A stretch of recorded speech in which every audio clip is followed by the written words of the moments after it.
राधे राधे। आप सभी को नमस्ते, गुड मॉर्निंग। मैं नम्रता आप सभी का हार्दिक स्वागत करती हूँ अपने चैनल पे। तो आज हम देखेंगे पृथ्वीराज रासो।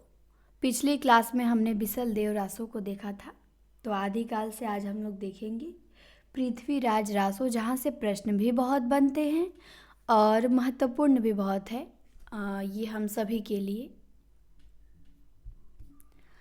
तो चलिए शुरू करते हैं। चंदबरदाई कृत पृथ्वीराज रासो इस काल का जितना अधिक महत्वपूर्ण काव्य है उतना ही अधिक विवादास्पद भी है। तो बताए हैं कि जो पृथ्वीराज रासो की रचना चंदबरदाई की रचना है पृथ्वीराज रासो, वो इस काल की सबसे अधिक महत्वपूर्ण रचना है आदिकाल की, लेकिन उतना ही विवादों से घिरी हुई रचना भी है ये। कहा जाता है कि चंदबरदाई दिल्ली नरेश पृथ्वीराज चौहान का बाल सखा, परामर्शदाता और राजकवि था। ऐसा बताया जाता है कि जो लेखक हैं चंदबरदाई पृथ्वीराज चौहान के ऊपर लिखे हैं ग्रंथ रासो, तो ये पृथ्वीराज चौहान के क्या थे, बाल सखा थे, उनके सलाहकार थे, उनके राजकवि थे। बड़ी अच्छी इन लोगों की मित्रता थी। रासो के अनुसार पृथ्वीराज को बंदी बना के गोरी अपने देश ले गया। मोहम्मद गोरी जब पृथ्वीराज चौहान को बंदी बना के अपने देश ले गया, तो बाद में वहाँ चंदबरदाई भी पहुँचा। चंदबरदाई ने ऐसी युक्ति निकाली कि गोरी पृथ्वीराज के शब्द वेधी बाढ़ से मारा गया। तो चंदबरदाई जो राजकवि हैं पृथ्वीराज चौहान के, तो वो पृथ्वीराज चौहान की आंखों पे पट्टी बांध दी गई रहती है और उसके बाद उनको दिया रहता है बाढ़ चलाने के लिए। तो चंदबरदाई भी वहीं पे उपस्थित थे, इनकी आंखों में पट्टी नहीं था, तो ये उनको ऐसी युक्ति बताते हैं। एक है ना फेमस, 4 बास 24 गज अंगुल अष्ट प्रमाण, ताव ऊपर सुल्तान है मत चूको चौहान। तो ये चंदबरदाई यही युक्ति बताते हैं, उनको सब संकेत देते हैं। उसके बाद आँख में पट्टी होने के बाद भी पृथ्वीराज चौहान मोहम्मद गोरी को मार देते हैं। तदनंतर चंद और पृथ्वीराज एक दूसरे को मार के मर गए। और उसके बाद ये होता है कि जब वो मार देते हैं मोहम्मद गोरी को, तो उसके बाद पृथ्वीराज और चंदबरदाई ये दोनों अपने आप को एक दूसरे को मार के मर जाते हैं। किसी और के हाथों से मरना नहीं चाहते हैं, क्योंकि वहाँ आप उनके राज्य में हैं, बंदी बनाया है। अब आप उसको मार दिए तो वो छोड़ेंगे तो है नहीं, मारेंगे ही आपको।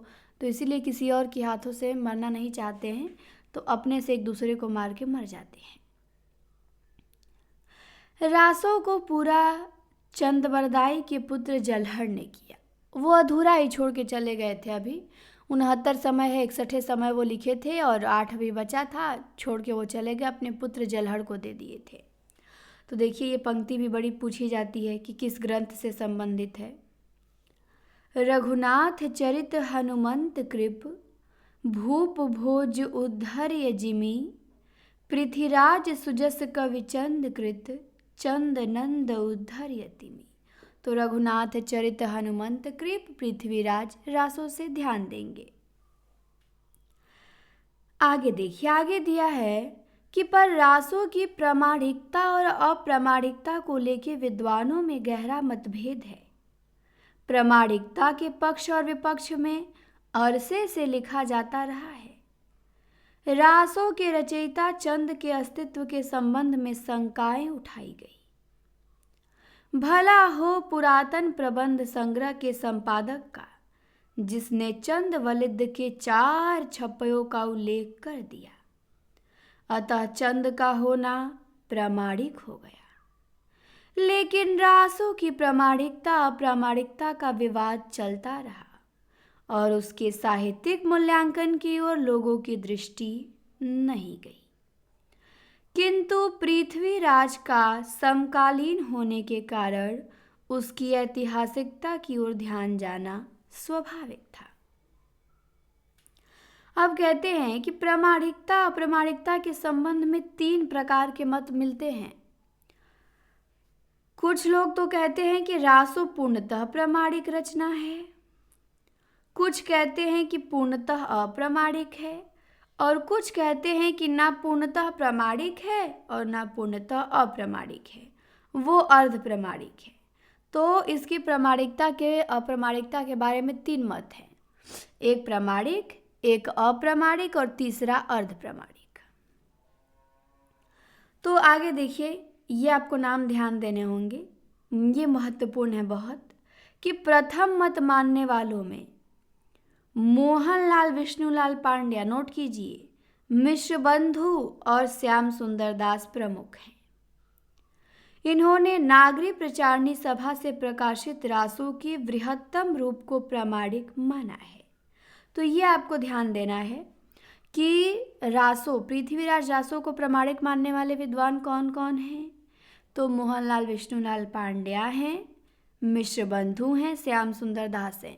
ये आपको याद है तो भी आपको कंफ्यूज करेगा, तो इसे आप लोग लिख लें, ठीक।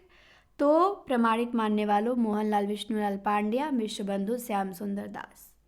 ये नागरी प्रचारणी सभा से जो पृथ्वीराज रासों का संस्करण प्रकाशित हुआ, तो उसके 4 रूप थे, तो बृहत्तम रूप को इन्होंने प्रामाणिक माना है।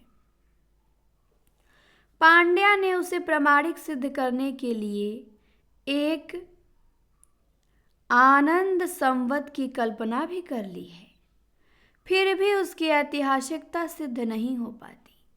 वस्तुतः इसके पक्ष में जो तर्क दिए गए हैं वे बुनियादी तौर पे कमज़ोर हैं और अंधश्रद्धा के शिकार हैं। तो बताते हैं कि इन्होंने जो तर्क दिया है कि ये प्रामाणिक है, मानते तो हैं, लेकिन जो इनका तर्क है वो बहुत कमज़ोर है और अंधश्रद्धा का क्या है, वो शिकार है। वो प्रामाणिक माने तो हैं पर कोई ठोस प्रमाण ये लोग नहीं दे पाए हैं कि ये प्रामाणिक ही है। अब देखिए, पर आपको नाम तीनों का याद रखना होगा। आगे दिया है कि बूलर, गौरी शंकर हीराचंद ओझा, देवी प्रसाद, कविराज श्यामल दास और रामचंद्र शुक्ल इसे जाली ग्रंथ ठहराते हैं।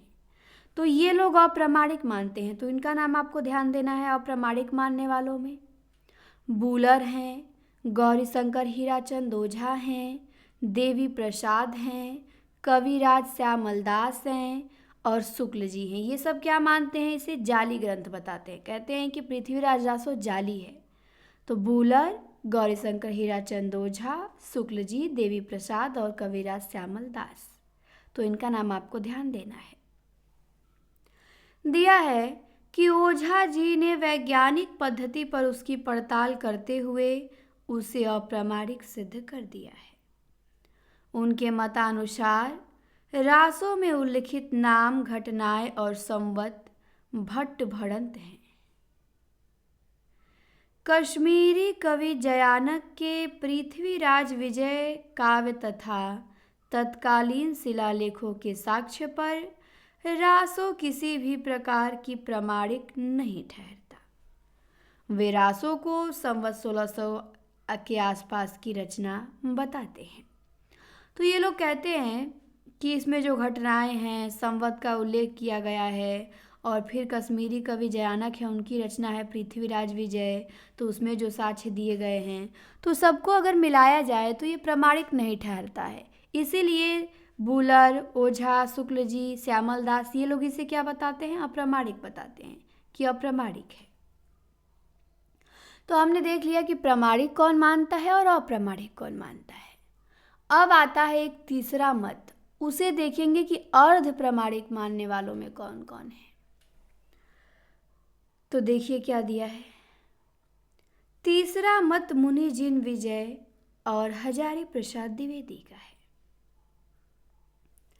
मुनि जिन विजय ने पुरातन प्रबंध संग्रह से चंद भड़ित 4 छप्पयों को उदाहरणित करते हुए बताया है कि मूल रासों की भाषा अपभ्रंश थी।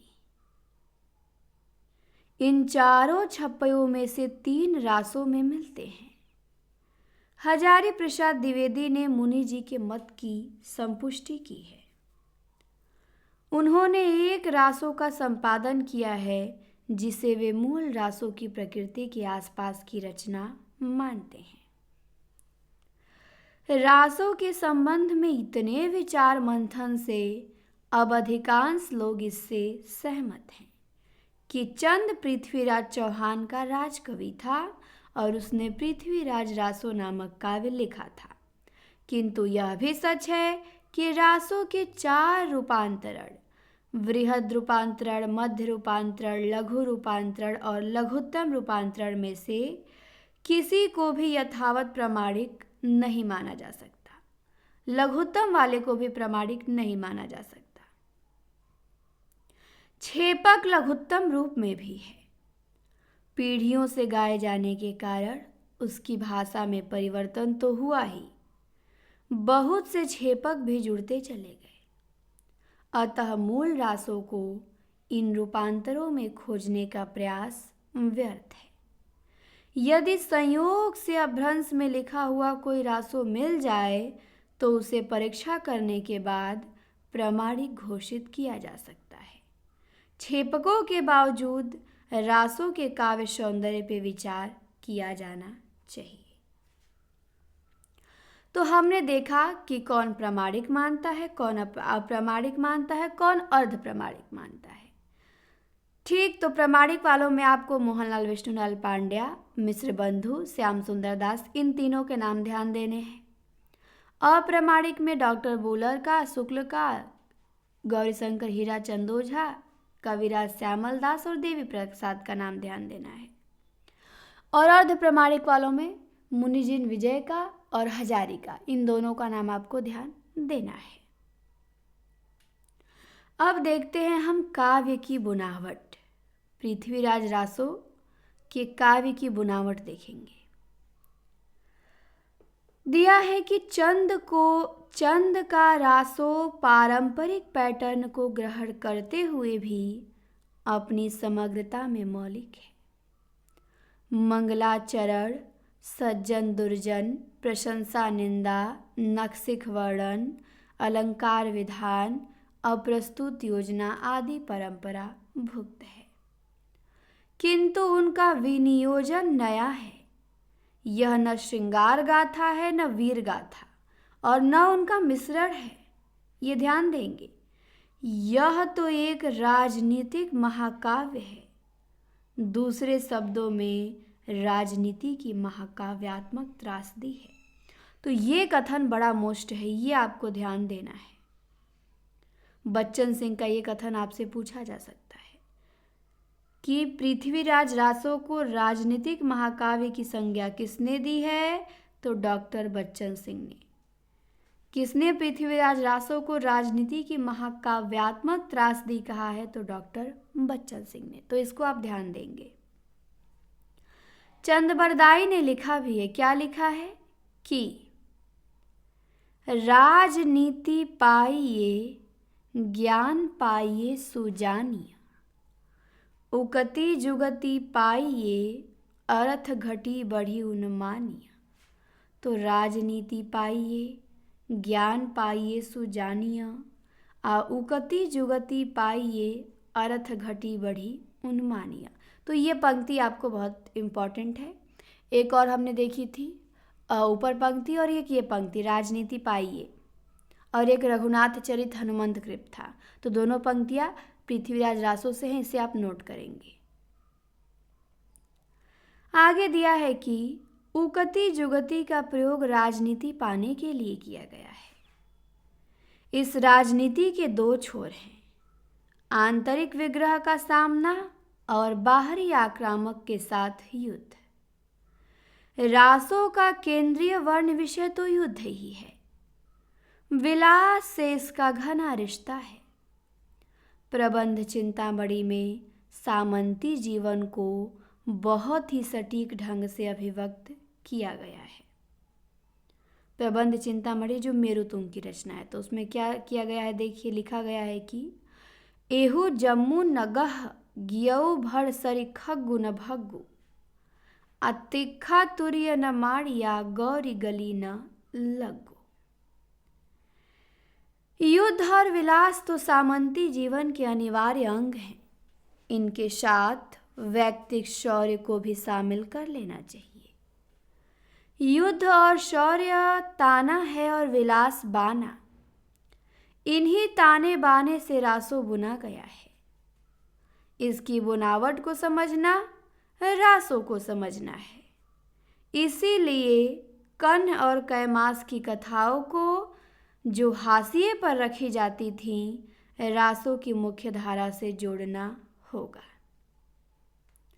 कभी कभी हाशिया ही मुख्य धारा बन जाता है। तो आगे देखिए, आगे दिया है कि कर्ण पृथ्वीराज का सामंत था। ये इंपॉर्टेंट है। कर्ण क्या था? पृथ्वीराज चौहान का सामंत था। तो कर्ण पात्र ये ध्यान देंगे, ठीक, ये इंपॉर्टेंट है आपके लिए। फिर है कि भीमदेव चालुक्य का भाई पृथ्वीराज के दरबार में रहता था। कर्ण के सामने उसने अपनी मूंछों पे हाथ रख दिया था। तो कर्ण, आप मूवी भी एक आई थी पृथ्वीराज चौहान, देखे होंगे। उसमें कर्ण उसमें रहता है, एक रोल अदा करता है, जो पृथ्वीराज का सामंत है, बड़ा उनको मानता है। तो भीमदेव जो चालुक्य का भाई है, वो पृथ्वीराज के दरबार में एक बार मूंछों पे ताव देता है, ठीक, हाथ रख देता है। तो कर्ण जैसे सामंत के सामने कोई मूंछों पे ताव कैसे दे सकता है? बड़ा गुस्सा वाला थोड़ा ये था। कर्ण ने अपने म्यान से चमचमाती तलवार निकाली और उसका सिर धड़ से अलग कर दिया। अब उसने कहा कि तुम दरबार में मेरे सामने, मेरे राजा के सामने अपनी मूंछों पे ताव कैसे दे सकते हो? तो उसने तलवार निकाली और उसका सिर धड़ से अलग कर दिया। पृथ्वीराज ने, अब कर्ण को पृथ्वीराज भी बहुत मानते थे, तो पृथ्वीराज ने उसे हल्का सा दंड दिया, उसकी आंखों पे पट्टी बंधवा दी। अब भीमदेव चालुक्य पृथ्वीराज का दुश्मन बन गया। तो अब उनके भाई को मार दिया गया उन्हीं के दरबार में। तो अब भीमदेव चालुक्य क्या बन गया? पृथ्वीराज का दुश्मन बन गया। तो पृथ्वीराज का योग्य मंत्री कैमास एक कर्नाटी दासी पे नियुक्त था। तो इनका एक और भी योग्य मंत्री था, कैमाश, पृथ्वीराज चौहान का। एक कर्ण सामंत था, वो भी बड़ा अच्छा था। एक कैमास था, इसे भी ध्यान देंगे। तो कैमास एक कर्नाटी दासी पे अनुरक्त था, उससे प्रेम करता था। एक छोटे से अपराध पे पृथ्वीराज ने उसका वध कर दिया और इस तरह वह एक और योग्य मंत्री खो बैठा। ये दोनों घटनाएं सामंती आन बान और नैतिकता की सूचक हैं। अब कर्ण और कैमास बहुत वीर थे, तो कर्ण आंखों पे पट्टी बंध गई और तो उसकी तो गलती थी, पर कैमास एक दासी पे अनुरक्त था, उससे प्रेम करता था। ये बात इनको पता चलती है, कहते हैं नहीं ये कैसे हो सकता है, तो ये उसका वध कर देते हैं। तो बड़ा योग्य मंत्री था, तो आप अपने को ही कमज़ोर बना रहे हैं, अपने मंत्रियों को ऐसे करके मार के। तो ये जो घटनाएं हैं, ये सामंती जीवन की नैतिकता की क्या है? सूचक है। ये घटनाएं गोरी के बंदीगृह में पृथ्वीराज के पश्चाताप से जुड़कर तत्कालीन राजनीतिक परिदृश्य को पूर्णतः उभार देती हैं और रासों की संरचना में रच बस के उसे मुकम्मल बनाती हैं। आगे दिया है कि विलास के अभाव में सामंत सामंत नहीं हो सकता, यह तो उसकी शान है। पृथ्वीराज चौहान कम विलासी नहीं है, किंतु उसका विलास विवाहित स्त्रियों की सीमा में बंधा हुआ है। वो विलासी तो था, पर ऐसा नहीं कि जिस स्त्री से कोई संबंध ना हो, विवाह ना हुआ हो, उनसे वो कुछ गलत व्यवहार करें। वो विलासी तो थे, लेकिन विवाहित स्त्रियों तक उनकी सीमा बंधी थी। पत्नी के प्रति अत्यधिक अनुरक्ति अन्य महत्वपूर्ण कामों में उनका बाधक हो सकती है, पर वह अपने आप में असामाजिक नहीं है। इच्छिनी, शशिव्रता और संयोगिता के विवाह वर्णन में कहीं पुनरुक्ति नहीं है। तीनों विवाह 3 तरह के हैं। तो पृथ्वीराज चौहान के 3 विवाह हुए थे। एक उनकी पत्नी थी इच्छिनी, एक उनकी पत्नी थी शशिव्रता और एक उनकी पत्नी थी संयोगिता। तो इन तीनों के विवाह में 3 तरह के विवाह हैं, 3 परिस्थितियों में विवाह हुए हैं। जो इच्छिनी का विवाह हुआ था पृथ्वीराज, ये ध्यान देंगे, पूछ सकता है, ये प्रश्न आपसे बन जाएगा नया बनाएगा तो, क्योंकि अच्छा प्रश्न है यहाँ से। तो पृथ्वीराज चौहान की 3 पत्नियां इच्छिनी, शशिव्रता, संयोगिता। कितने विवाह हुए थे? 3। ये भी पूछ सकता है। इच्छिनी का विवाह उसके पिता द्वारा निश्चित किया गया है और शशिव्रता का विवाह पूर्वानुराग जन्य है और संयोगिता का स्वयंवर विवाह है। तीनों विवाह 3 तरह का। इच्छिनी का विवाह उसके पिता तय करते हैं इनसे, शशिव्रता का विवाह पूर्वानुराग जन्य है और संयोगिता का स्वयंवर विवाह है। इसीलिए इनकी संरचना में ऊब नहीं है, इसीलिए मतलब बोरिंग नहीं हुआ है, इंटरेस्टिंग है। तीनों 3 तरह के होते हैं। यहीं पर सामंती जकड़न के प्रति नारियों का विद्रोह भी है। अतः इन विवाहों में रोमांटिकता का स्पर्श भी हो जाता है। खजुराहो के मंदिरों का निर्माण और भी पहले शुरू हो गया था। कला का यह चरमोत्कर्ष और काम कला की आत्यंतिकता अन्यत्र देखने को नहीं मिलेगी। उद्देश्यहीन कला अपने रूपायन में चाहे जिस ऊंचाई पर स्थित हो, परिणति में विकृति मूलक ही होगी। रासों में विलास की यह आत्यंतिक स्थिति नहीं है। पृथ्वीराज की विलासिता चलिए सही हो गया, PDF कुछ मिस्टेक हो गया था। हाँ, तो यहाँ था कि पृथ्वीराज की विलासिता 2 स्थानों में दिखाई पड़ती है। एक तो संयोगिता हरण के पूर्व ऋतुवर्णन में और दूसरा मोहम्मद गोरी के आक्रमण के समय महाजनों द्वारा राजा को सूचित करने में असमंजस। राजा ऐसा रसिक है कि जिस रानी के पास छुट्टी मांगने जाता है वही 2 महीने विलंब जाता है। 3 रानियां थी, तो अब सबसे युद्ध है तो विदा लेने जाते थे, ठीक है अब रानी जा रहा हूँ युद्ध पे लड़ने आऊँगा, बचूंगा तो, या फिर जो भी अपना हो मिलने जाते थे। तो ऐसे विलासी थे कि एक रानी के यहाँ जाते थे तो 2 महीना वहीं रह जाते थे, छुट्टियाँ मांगते रह जाते थे, छुट्टियाँ उनको नहीं मिलता होगा। तो यही बताए कि वही 2 महीना विलंब जाते। अंत में चंद ऋतु के श्लेषार्थ से उसे मुक्ति का उपाय सुझाता है। हाँ, फिर आगे देखिए, संयोगिता जैसी सुंदर और नई रानी को पाकर तो वह विलास में और मगन हो जाता है। एक तो एकदम नई नई नौजवान रानी मिली उनको और 2 पत्नियां थी, उनसे बोर भी हो गए होंगे, नई आ गई तो और विलास में ये मगन हो गए, अपना मतलब ही नहीं था इनको राजपाट से, तो एकदम मगन हो जाते थे। मोहम्मद गोरी ने आक्रमण कर दिया है, पर पृथ्वीराज को इसका पता भी नहीं लगा और उसे सूचित करना भी कठिन था कि कैसे भेजा जाए। महारानी के कक्ष में है, उनको कैसे बताया जाए कि मोहम्मद गोरी आक्रमण कर दिया है। महाजन लोग एकत्र होते और आपस में परामर्श करते हैं, कहते किम बुझे रतिवंती राजन। रतिवंती शब्द पूरे सामंत वर्ग की दिनचर्या को उघाड़ के रख देता है। और यही नहीं, इसके पीछे चंद का एक राजनीतिक दृष्टिकोण भी है।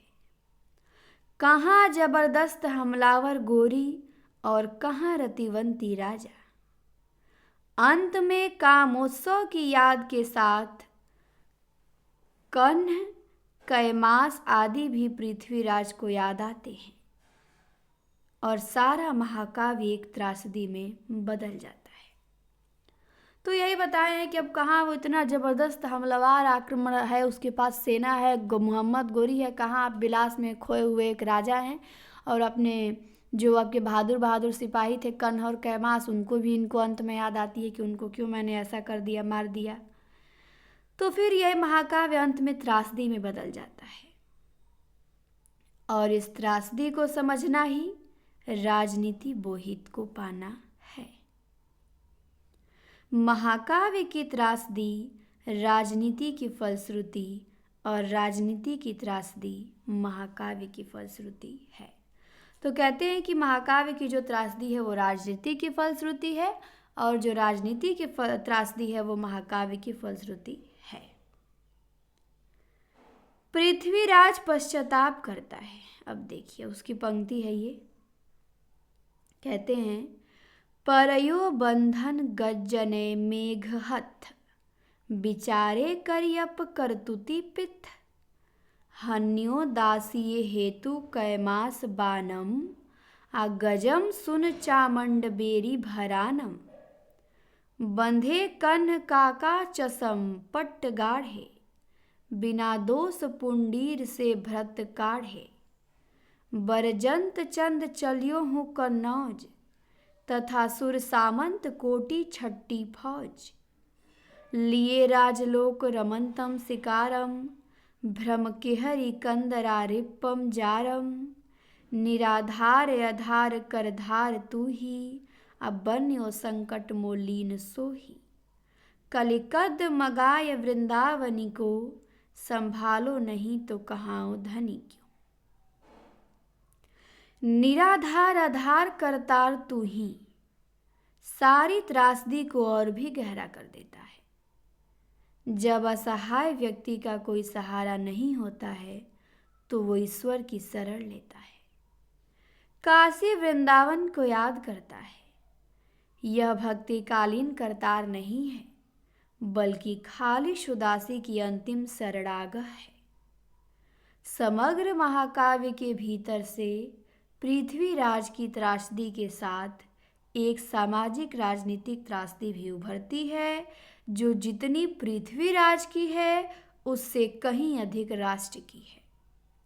यहीं से देश की दीर्घकालीन त्रासदी की शुरुआत होती है।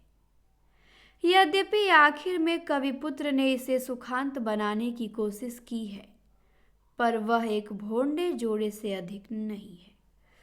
तो अंत में इस महाकाव्य को जलहर ने सुखांत बनाने की कोशिश की है बट सफल तो उतने नहीं हुए हैं। और पृथ्वीराज रासो की भाषा के संदर्भ में तो कवि ने आरंभ में ही कह दिया है। क्या कहा है, ये भी पंक्ति आपके लिए महत्वपूर्ण है।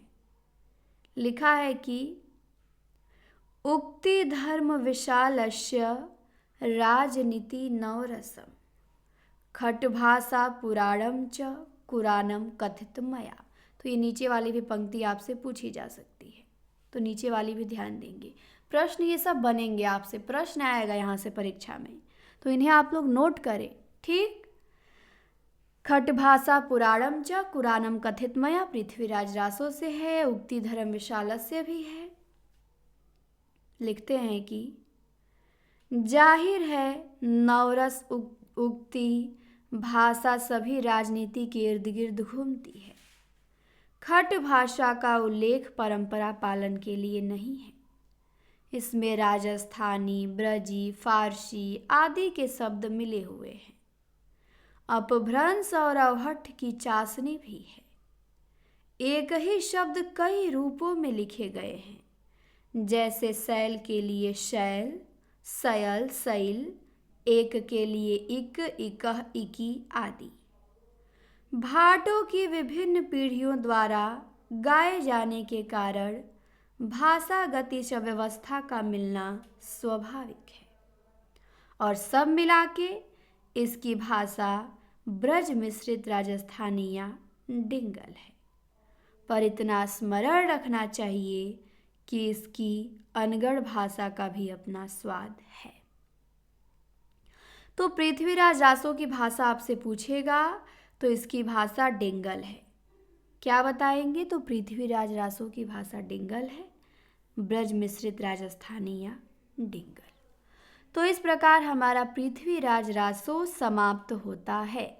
जितने भी इम्पॉर्टेंट फैक्ट बताए गए हैं उन्हें आप एक पेज पे नोट करेंगे तो ज़्यादा बेहतर होगा, क्योंकि सुनेंगे तो अभी तो लगेगा कि याद है, क्या सुने, फिर वो भूल जाएंगे। आप लिखे रहेंगे तो आप नहीं भूलेंगे। तो लिखिए, पढ़िए, भुलवाइए मत। और हम कल देखेंगे आलखंड। तो ये आज का मेरा पहली क्लास थी। 4 क्लासें आज आपको मिलेंगी, तो पारी पारी से सभी क्लासें मिलेंगी और आप लोग अच्छे से सभी क्लासों को देखिएगा।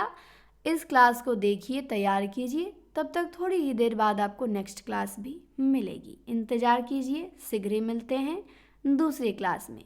क्लास आप लोगों ने देखा, सुना, नोट किया और अच्छा लगा तो कमेंट कीजिएगा। चैनल पे नए हो सब्सक्राइब करें। धन्यवाद। इसको यहीं पे समाप्त किया जाता है।